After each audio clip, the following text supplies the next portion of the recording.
Hello people, welcome to Design Duo, another episode. Today we are going to talk about how to master brainstorming, probably in 8 minutes. So today I'm with Ganji as always. Hi. Hi guys. So we have 3 points today. What's the first one, Ganji?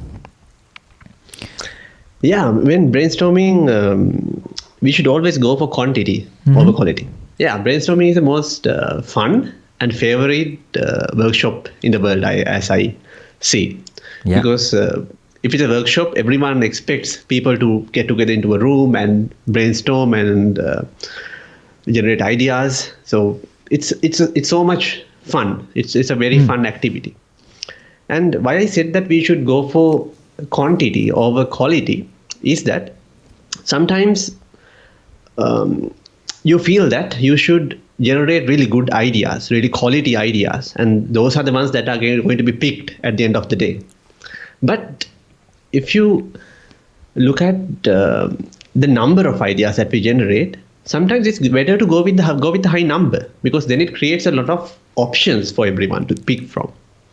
So you would never know whether this idea or idea A is going to be a better idea than the idea B.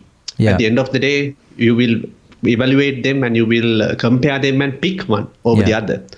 But first, you need to have a lot of options with you. So that's the main reason that why I'm saying that quantity is getting a higher priority than quality in a brainstorming session. Not only brainstorming, I think quantity is very valuable in any design activity, in the modern day design activities. Yeah. Because sometimes, rather than trying to build something totally by focusing on something and trying to achieve a perfection over a longer period of time, I think we elaborated that in our previous talk as well, in speeding up design. If you haven't watched it, you can go back and watch that one and Of course. And remember to subscribe. So, yes, of course. And but within the same period of time, you can go for a lot of iteration. So that is again something to do with the quantity over quality. So likewise, maybe even slight variations of a single idea would be very handy at the end of the day. Yeah. You don't have to like reinvent the wheel all the time. You can just take an existing idea and just tweak it a bit, just change something little, and then you will get a new idea out of it. Yeah. The most important thing is you should have a lot of variations or a lot of options with you. Yeah. So that's the main reason for going for quantity over quality. Yes. So that's the first point. So for the next point, I think that any idea is a good idea. That's the key. Do you really think so? Yeah. So like you said, so if you are generating a lot of quantity, that means you have to accept that any idea is a good idea, right? Otherwise, if you try to find the idea, the best idea always, you're not going to have a great product. So the second point is any idea is a good idea. And you know that around 40% of people are introverts, right? So Oh, really? if you don't have that kind of understanding about people, and if you don't let the people who are introverts, and some people are shy, so if you don't let those brilliant minds speak and generate ideas, it's really bad, right? You might not get the best out of it. So we have to have this notion as a mantra, say that any idea is a good idea. So don't filter out things saying that it's a bad idea. Always say that any idea is a good idea. I have seen facilitators doing this mistake a lot. I mean, they start by saying that any idea is a good idea. Then they like motivate people to generate a lot of ideas. But when people come up with ideas that are not in line with how they think, they make comments. Okay, we might have to park this, or this is not. I mean, it actually gives the impression that it is not a good idea. So we should not limit this mindset to the paper. I think we should put it into practice. So that's the most important thing, the execution of these concepts. Exactly. Yes. Yeah. So what's the third one? The third one is when we brainstorm as a team, what do you expect we usually? I mean, what I have seen is when people come into the room, they sit together around a table, and then there's a lot of noise.